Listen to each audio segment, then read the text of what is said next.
Police officer stopped! Police officer stopped! Drop the sword! Like close, more units, more units!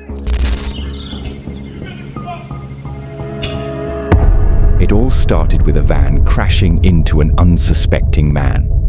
But that was just the beginning of a deadly rampage that tore through the streets of East London. Innocent strangers were slashed without warning. Police officers were left seriously wounded. And a 14-year-old boy who had simply set out for school never returned home.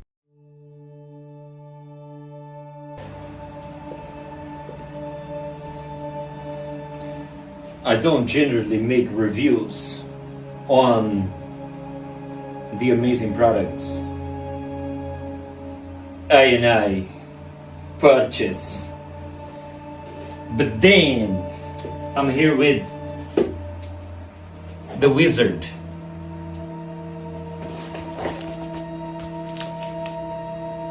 And this just came through the post. And this is very ninja stuff.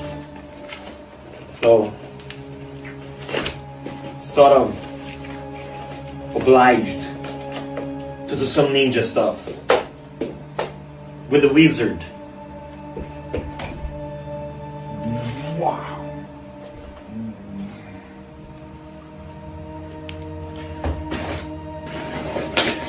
I like vibrations up through my head.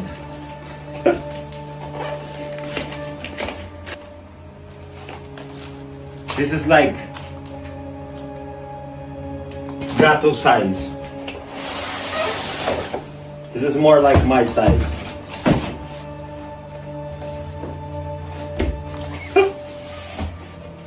Wow. I'm rushing in, but how can I not rush in? Look at this. It was April 4th, 2024. Marcus Monzo had just received a long-awaited delivery, a handcrafted Japanese sword ordered more than a month earlier. In a chilling video filmed on his phone, Marcus is seen unboxing the blade with near reverence. It was one of 2 swords he'd purchased in February, spending over £400 to satisfy a growing obsession with edged weapons. The footage, now unsettling to watch, captures more than just the excitement of a collector. It reveals the dark fascination of a man slipping into something far more dangerous. But what no one could have known at the time was that the very sword he was unwrapping on camera would soon become the weapon used in a blood-soaked rampage that would shake the nation just 26 days later. Weeks had passed since Marcus Monzo unboxed his sword, and in that time, something inside him had begun to rot. Day by day, his grip on reality loosened. His fascination with blades spiraled into something far more sinister. He became obsessed with the idea of killing. But his first victim wasn't human. It was Wizard, his pet cat. The same one that had innocently appeared in his sword unboxing video.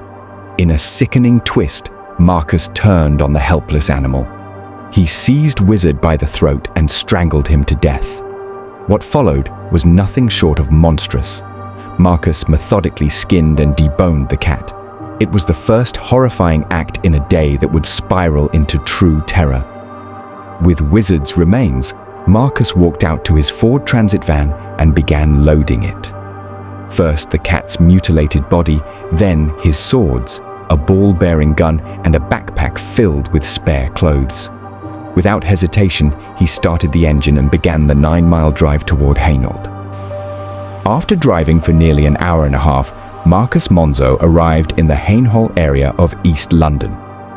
It was just after rush hour. The streets were beginning to fill with people heading to work, school, or simply starting their day. As he turned down a seemingly random residential road, his eyes locked onto a man he had never met before, Donato Iwule. To Marcus, he was a stranger. To fate, he was the beginning. Without hesitation, Marcus swerved his van sharply, accelerating as he aimed directly at Donato. the impact sent the unsuspecting man flying into a nearby front garden. Stunned but not seriously injured, Donato scrambled to his feet, confused and dazed. At first, he believed it was a terrible accident, and like anyone might, he rushed toward the driver's side to offer help. But what greeted him was not panic or apology. It was Marcus stepping out of the van with a sword in hand, smiling. The look in his eyes said everything. This was no accident. This was a hunt.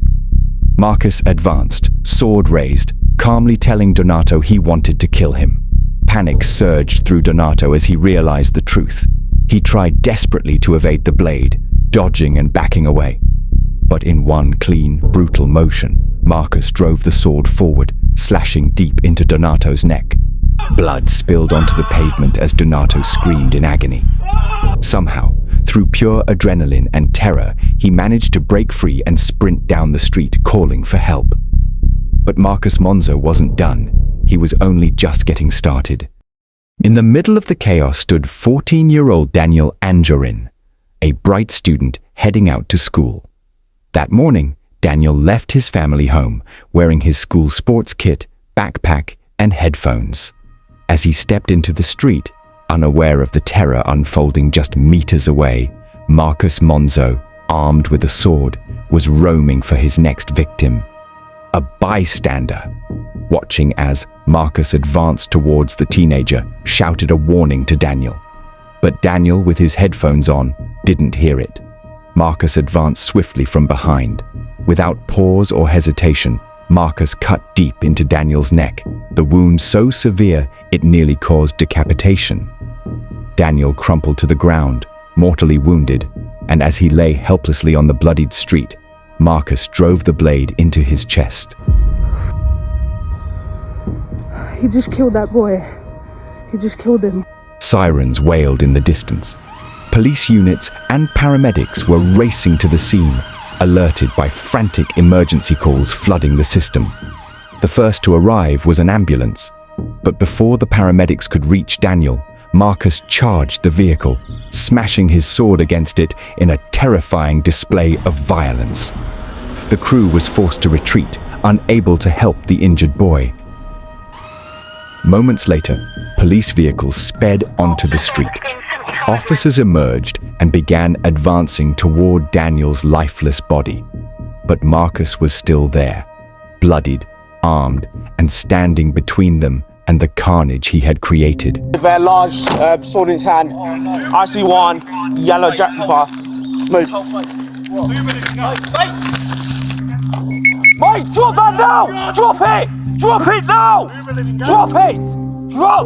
Drop it now! Drop it! Drop the sword! Drop the sword! No! Drop the sword! Line close, more units! Drop it now! Units line close, met control. There's anybody here who believes in God? Drop it! Are there gods here? Drop! Are there gods or gods? Drop it! Drop it! Fall! Drop it! Drop it now!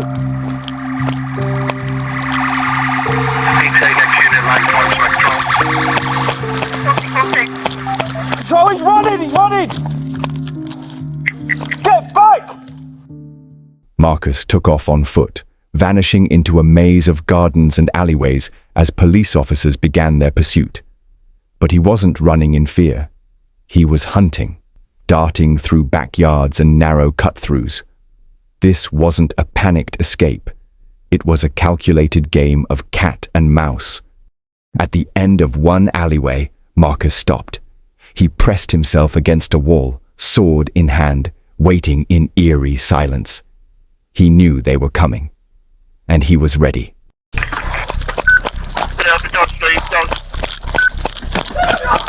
As two police officers rounded the corner, unaware of the ambush ahead, Marcus struck. In a flash, he lunged from behind the wall and slashed at a female officer. The blade sliced through her head, tearing her scalp open, and then drove down into her arm, cutting so deep it exposed the bone. Police officer stopped! Police officer stopped! Building up! Right! Yaz has been stopped! Sam! Are you okay? Marcus Monzo had once again slipped through the cracks. As officers scrambled to contain him, he vanished into the back garden of an unsuspecting family home. Without hesitation, he broke in through a rear entrance, creeping through the house like a shadow with a blade. Inside, a couple lay asleep in their bedroom, their 4-year-old daughter resting nearby. Unaware of the nightmare about to unfold, they were defenseless. Marcus entered the room and hovered for a moment, eyes scanning the scene. Then chaos erupted. Henry, the homeowner, bolted upright, startled, disoriented, but instinctively moving to shield his family. Armed with nothing but pillows and sheer desperation, he tried to put himself between the stranger and his loved ones. But Marcus was already swinging the sword. As he lunged forward, Marcus began shouting, asking the couple whether they believed in God. Then came the strike. The blade hacked into Henry's hand with such force it nearly severed it, blood spraying across the room. Screams filled the air. And then a smaller cry broke through the chaos. Their daughter had woken up. Her terrified sobs filled the room, raw, piercing, and innocent. Something shifted in Marcus. Just for a moment he froze. The crying seemed to snap him out of whatever trance he was in. Without another word, he turned and fled the home, running out the front door and back into the street. But he wasn't done. Marcus entered a cluster of garages nearby, weaving between buildings until police finally caught up with him again. Officers surrounded him, but in the confrontation that followed, he struck once more. Marcus swung out with the sword, catching Inspector Malloy Campbell mid-motion. The blade slashed clean through his police vest and into his hand, cutting so deep that flesh peeled open, tendons exposed. His thumb hung by a thread, a grotesque, life-changing injury in an instant. Tourniquet! Yeah, tourniquet for the governor, quick! Yet even then, Marcus made another attempt to flee, scrambling over the roofs of the garages in a final, frenzied dash. Oi! He's going in people's gardens, man. Lock your doors! Lock your doors! The streets were swarming with officers. There was nowhere left to run. Marcus Monzo was finally arrested.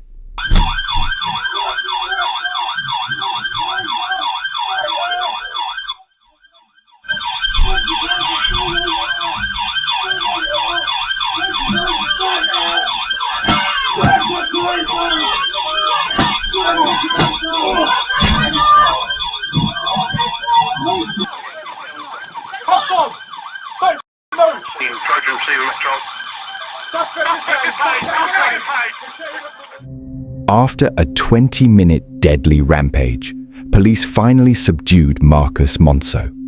He was taken into custody, where he was formally interviewed. During questioning, Monzo claimed his personality had switched, likening the attacks to the Hunger Games. He told officers he had multiple personalities, one of which, he insisted, was a professional assassin. Monzo, who was born in Brazil and moved to England in 2013, spoke in a calm, detached tone throughout his interviews, occasionally breaking into tears. While he admitted to attacking people with the sword, he claimed to have no clear memory of the events, saying the day was confused in his mind. Investigators quickly learned that Monzo was a martial arts enthusiast with a growing obsession with conspiracy theories. His brother later revealed that Marcus had changed drastically after attending spiritual retreats in India and the Amazon, where he consumed a hallucinogenic tea known for triggering intense psychological experiences. In court, he pleaded not guilty to murder, 4 counts of attempted murder, wounding with intent, aggravated burglary, and possession of a bladed article, a kitchen knife. He only admitted guilt to 2 counts of possessing an offensive weapon, namely 2 swords. Despite his pleas, the jury found Marcus Monzo guilty on all major charges. the murder of 14-year-old Daniel Anjorin, 3 counts of attempted murder, 1 count of wounding with intent, aggravated burglary, and possession of a bladed article. He was sentenced to life in prison with a minimum term of 38 years and 309 days. What began as the quiet unboxing of a sword ended in a blood-soaked tragedy that shook an entire community. Marcus Monzo's Rampage left behind devastation, grief, and a haunting reminder of how quickly obsession can spiral into unthinkable violence. Justice was served, but the scars remain.